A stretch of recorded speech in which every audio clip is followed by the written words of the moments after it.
If this dinner ever gets made, it'll be a bloody miracle, but I'm going to talk you through it really quickly. I've preheated the oven to 200 degrees.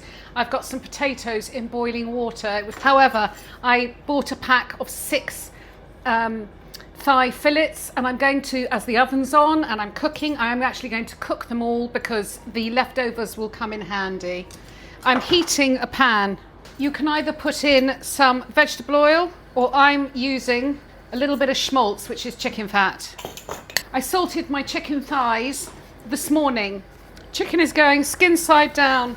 Once you've got some good colour on the skin, just turn it over for a minute or two.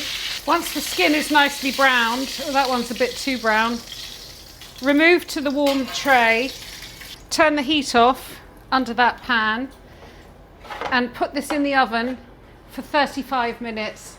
In this pan, I had half a shallot left. You could use a whole shallot. I've actually turned the heat off, but I'm putting in the shallot. I'm putting in some sprigs of thyme and about 6 peppercorns. I'm going to use this time to work on my sauce. I'm deglazing the pan with a splash of vermouth, and I'm going to let that reduce right down. Now I'm going to add a couple of 100 ml of chicken stock and let that reduce right down. For the champ, I've got the potatoes cooking. I'm going to cut the roots off some spring onions, and I am also quite pedantic about just taking off the outer layer of spring onions. Mashed potato isn't worth having unless it's got almost equal parts potato and equal parts butter. That might be an exaggeration, but it's close. So it was 4 medium-sized potatoes. I just know by size. I'm adding about 50 grams of butter to a small pan, and I'm going to melt that. I've got 6 spring onions. Chop the white parts, then I'm going to chop the green parts and set those aside. White parts of the onions are going in the pan with the butter. To that, I'm also going to add 50 ml of cream. Turn the heat off and let that infuse. Give it a grind of pepper. This is reduced right down. I'm going to pass it through a sieve into a small pan. And I'm going to put that back on the heat and let it bubble until it's quite reduced. Pour about 100 ml of cream into the sauce. Let it thicken up and then set it aside. Take your chicken out and let it rest.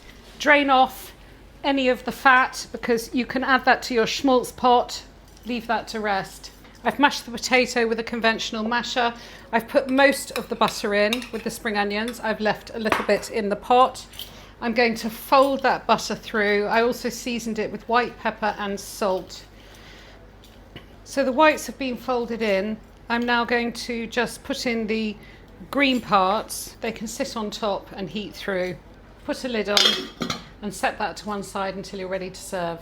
Finishing off the champ, that last bit of cream and butter can go in. It's ready to serve.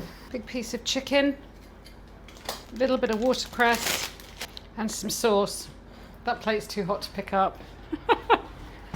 Roast chicken, champ and a chicken vermouth sauce. Yum.